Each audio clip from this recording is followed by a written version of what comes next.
We did it. Well, you guys did it. Thank you so much for helping us get to 500 subscribers. Woo! It's been such a journey this year, so we thought we would do a little Q&A over on Instagram and then, just talk to you guys, maybe show you some of our analytics.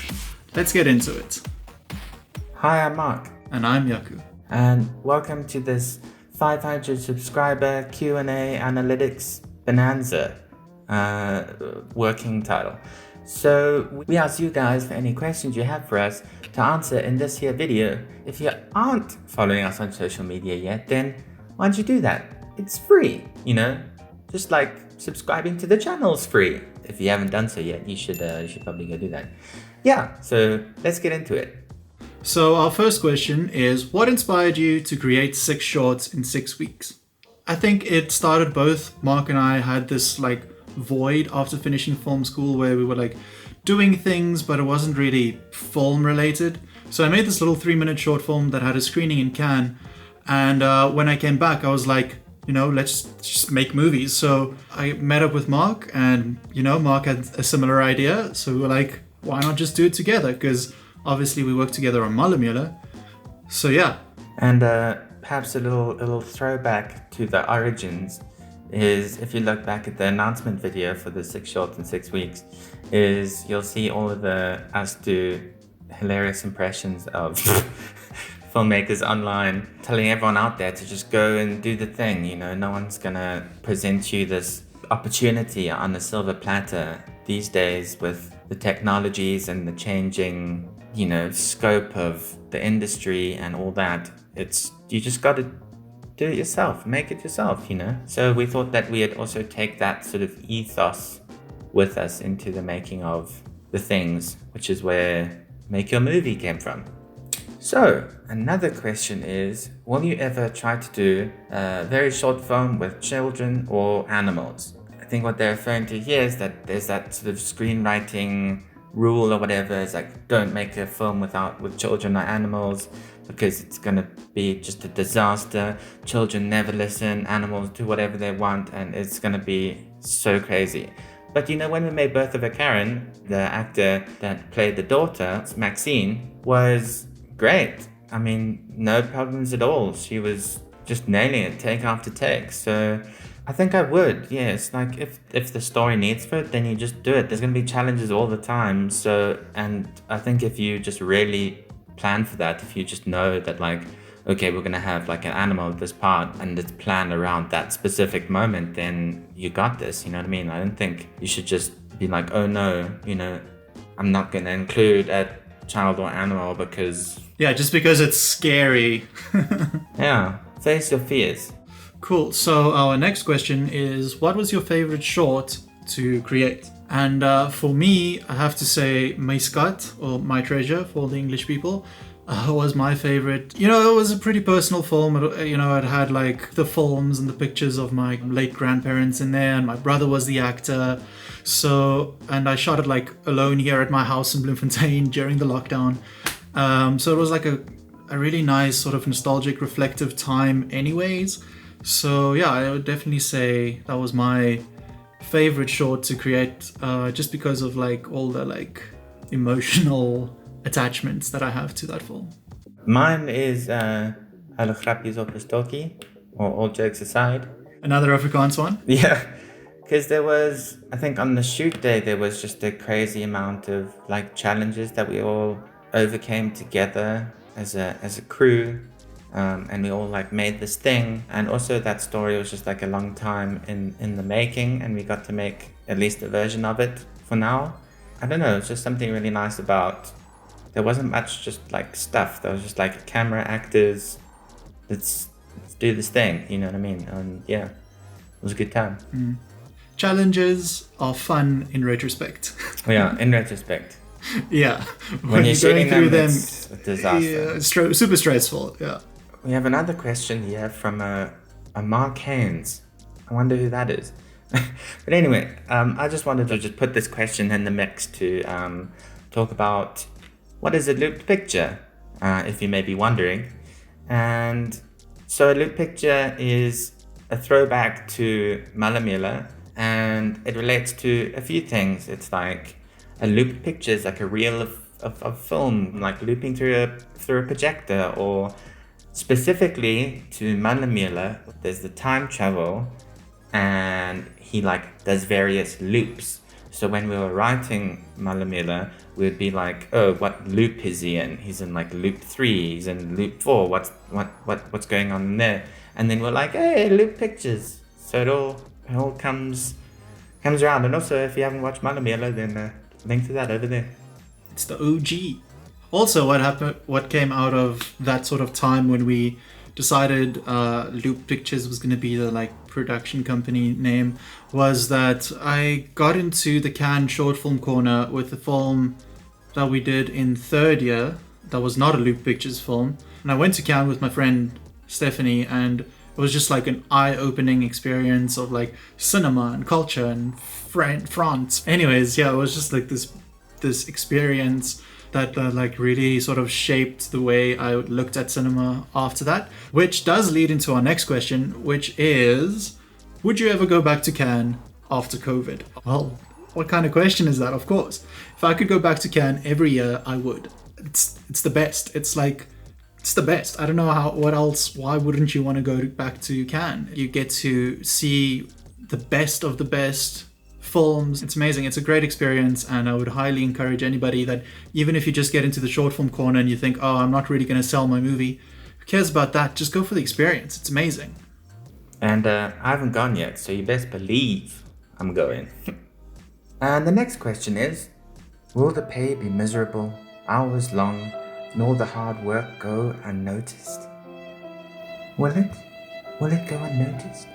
No, it won't go unnoticed. If you do the thing and you show the thing to the people to watch the thing, then, you know, things will happen.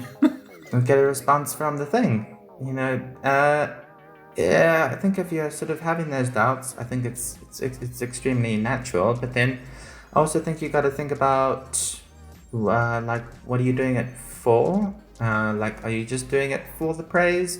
If you are just doing it for the praise, then I don't think you are in the right field. I don't think anyone should do what they want to do just for the praise. Yeah, I think if you put in the work, then you will see the rewards. I mean, it's a pretty difficult field to be in, but if you like doing the thing, then you'll carry on doing the thing, you know? So, Yaku, I was wondering. Yes, Mark. What do the YouTube analytics look for a YouTube channel that has put out around roughly 100 videos in a year thus far? Well, Mark, funny you should ask. Here we are already logged into our YouTube Creator Studio. Let me show you. So as you can see, we've got 513 subscribers when we're recording this video. So, and it's a plus 109 in the last 28 days. So thank you very much. Shout out all y'all. Welcome to all the new people. So let's jump straight into analytics right here. Okay, so if we change it here to since the 1st of January till now, you can see that we've grown quite substantially. And you can just see we've been very slowly. We had a big bump in March when we released this video here, which is Adobe Premiere Pro versus Avid Media Composer. What should you edit with? And that was actually a video that we made just as like a conversation as part of our podcast.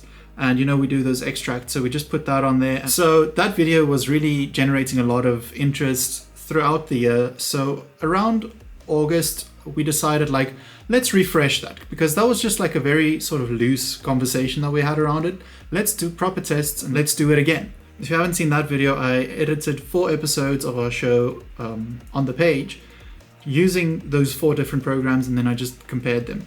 And you can see it's doing a lot better than even the original one. We released that video here on the 1st of September, and you can see it didn't really do well in the beginning, but then had like a sudden jump there where we had, 227 views in one day, which was the most that we've had in a single day up until that point. And then we did the road reel film, which was Birth of a Karen, which we spoke about earlier. And because it was part of the road reel competition, they added it to a bunch of playlists. A lot of people watched it, and we got 511 views in one day.